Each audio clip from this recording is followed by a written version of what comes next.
Okay, ito yung video kung paano installan ng PlayPub na application si tablet para magamit natin siyang system sa tablet.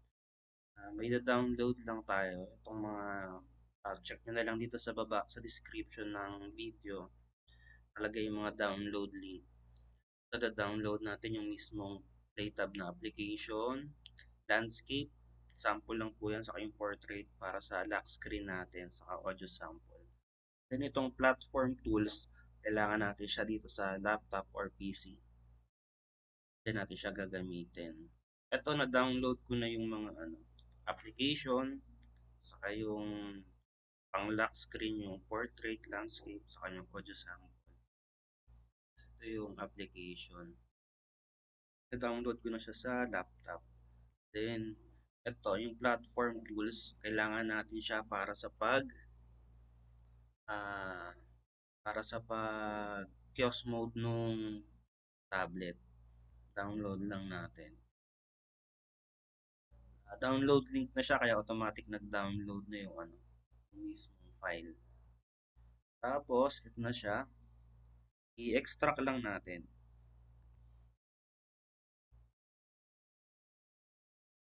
Extract here kasi naka-zip file pa siya. Ito na yung pinaka-folder niya. Gamitin natin siya mamaya. So, ngayon, itong PlayTab na application, audio sample, portrait, landscape, i-copy lang natin sa sa tablet. Bali si tablet, po natin, i-connect natin sa may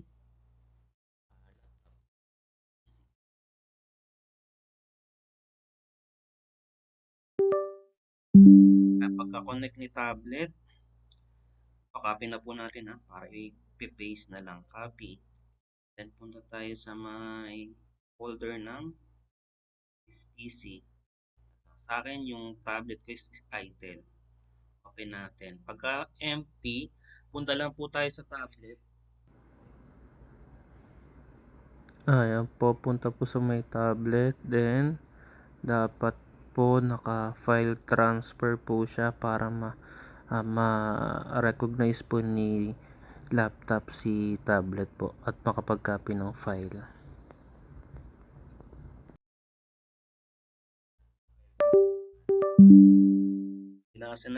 Binasa na yung tablet. Balik po tayo dito sa folder is PC or my computer. Open na natin yung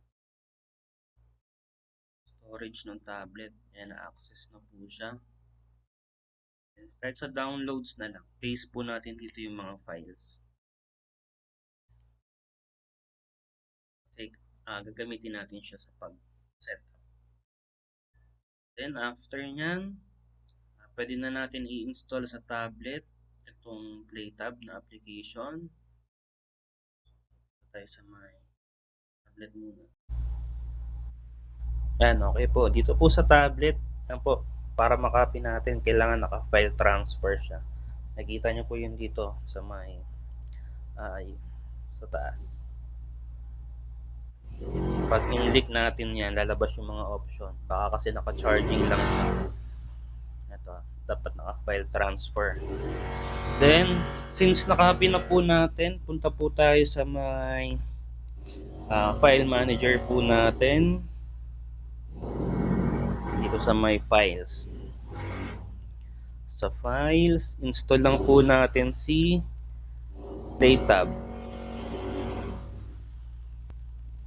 Ito po. Or kung ano yung latest na application.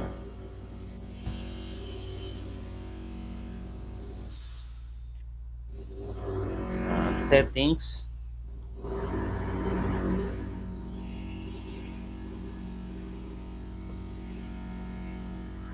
Install.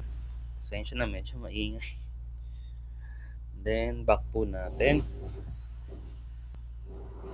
Ayan, naka-install na po siya si PlayTab. After po nyan, pag in-open natin si PlayTab, hindi pa po yan naka-kiosk mode. Ayan, hindi pa po siya naka-kiosk mode kaya pwede pa siyang ma-exit basta-basta.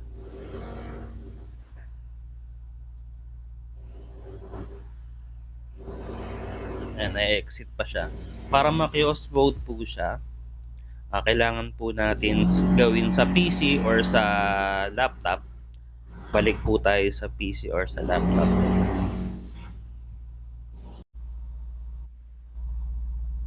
Bago pala tayo bumalik sa laptop or sa PC, dito po sa tablet, punta po tayo sa may about tablet sa settings.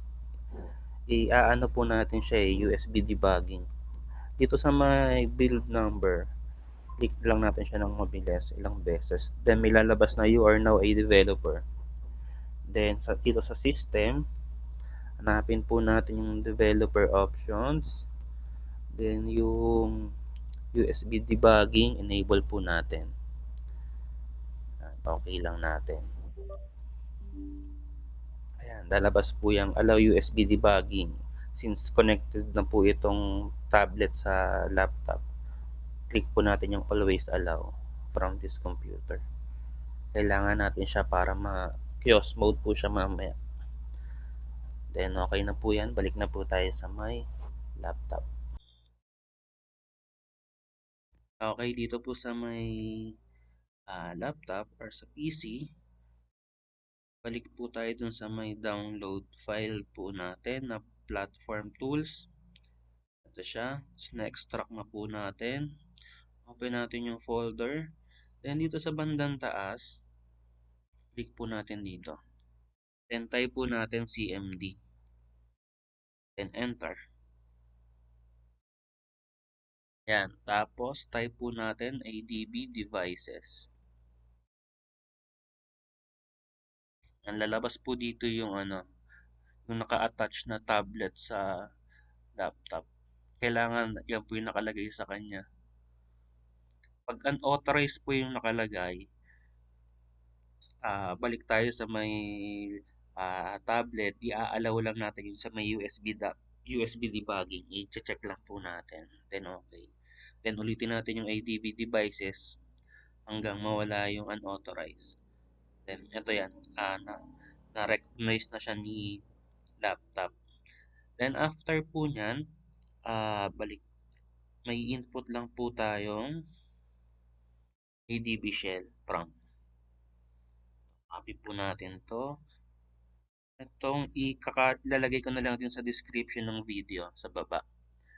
Copy paste nyo na lang po. Then balik tayo dito sa CMD.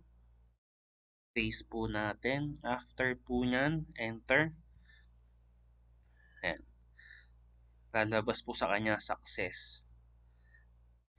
Pag ganun lumabas, okay na po siya. Pagka inopen po natin sa tablet si PlayTab, hindi na po natin siya may exit basta-basta kasi naka-kiosk mode na po siya. So, dapat po connected na po siya sa Wi-Fi. Saka maganda po, bago po pala natin to gawin, si tablet is bagong format or walang mga naka-install ng mga system sa kanya. Ang mga pwedeng mga naka-install po sa kanya, yung mga application na gusto nyong ipag-gamit sa customer like the mga Facebook, Roblox,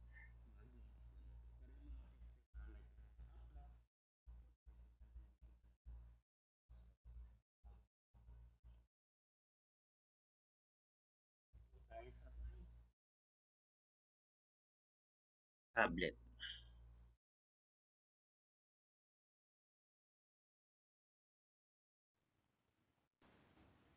Okay po, dito po sa may tablet, open na po natin si PlayTab.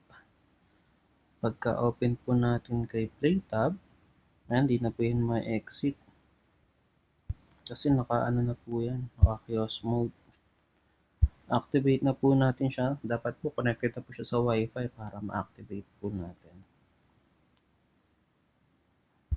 Input lang po natin yung activation key. Yung activation key sa amin po manggagaling. Bali, PM nyo na lang po kami. Para sa mga bibili po ng license, send nyo po muna yung payment. Saka po namin i-send yung activation key.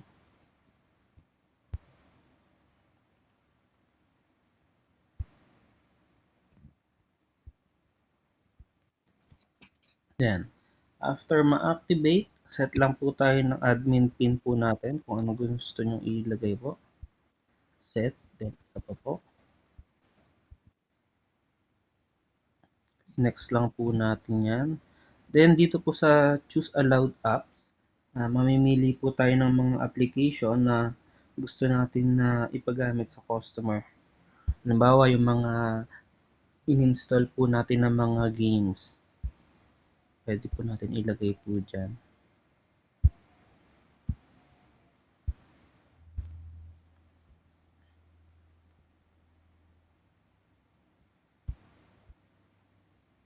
Next lang po natin.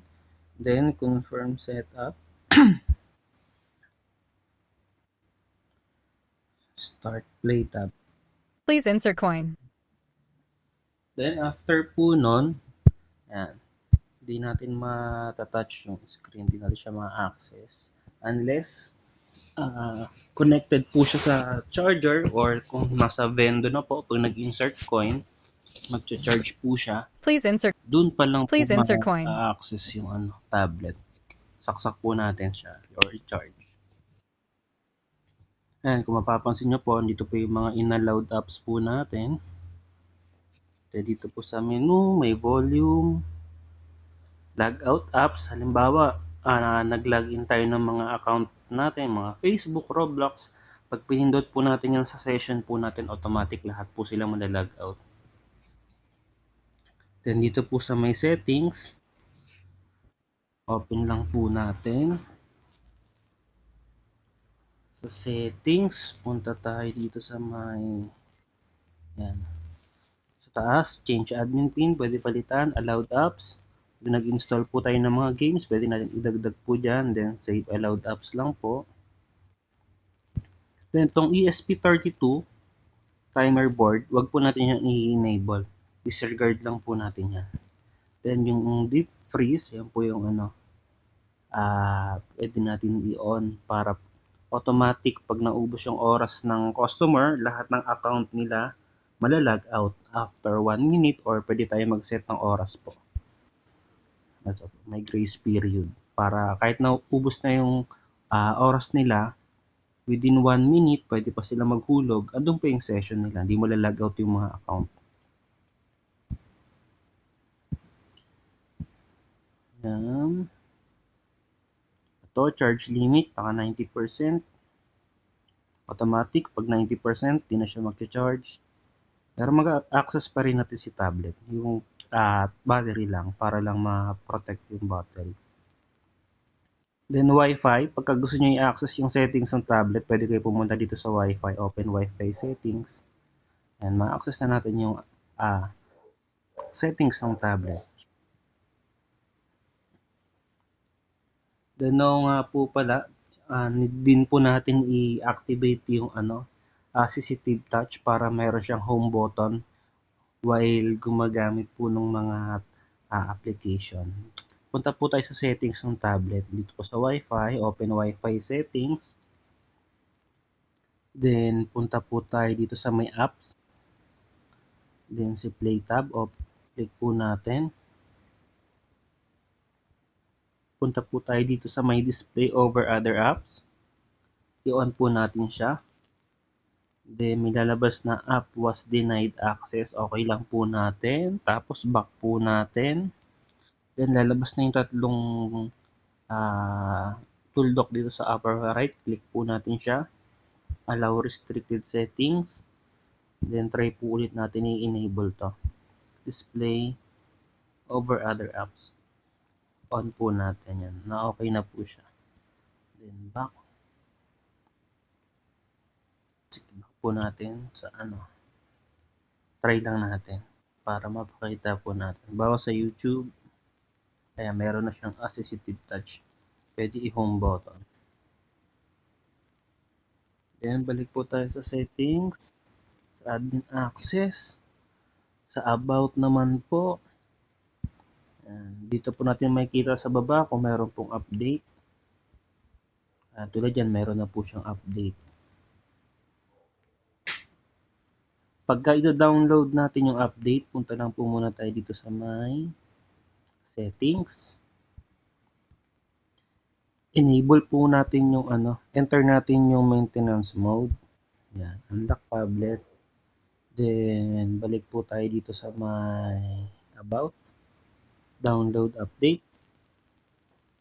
Ganyan lang po yung process pag mag-a-update po tayo ng natin, ng software.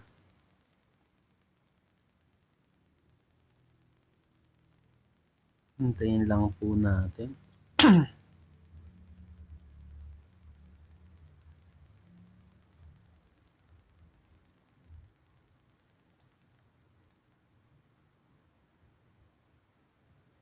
Install update.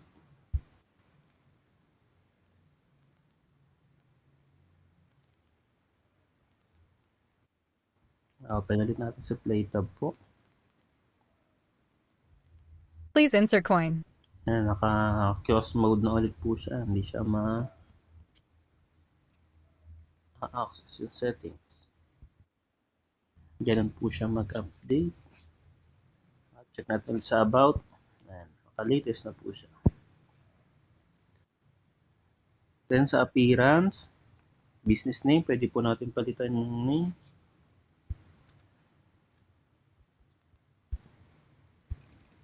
Yan, yung template niya po, pwede pong palitan. Yung lock screen, dindownload natin na portrait, saka landscape, pwede po natin dyan i-select. Then yung lock screen audio, pwede rin pong palitan. Try natin palitan. Ito po yung sa audio, sample. Maaari na po muli kayo maghulog ng barya. Marami pong salamat. Pwede pong taasan yung volume. And save changes. And ganun lang po siya. Then lock. Then kayo na lang po mamili ng mga application na gusto nyo i-install po. Ganun po siya gamitin po. Or pag try po natin bunutin yung charger. Ayan. May lalabas po na. Maaari na po muli kayo maghulog ng barya. Marami pong salamat. Yan po yung deep freeze niya. Pag naubos yung oras, lahat ng account ni client, malalog out na po. Hindi rin po matatouch yung screen. Pagka nag-charge po siya or naghulog ng barya, ayan, ganun po siya. Okay na po. Maraming pong salamat. Message na lang po pag may concern.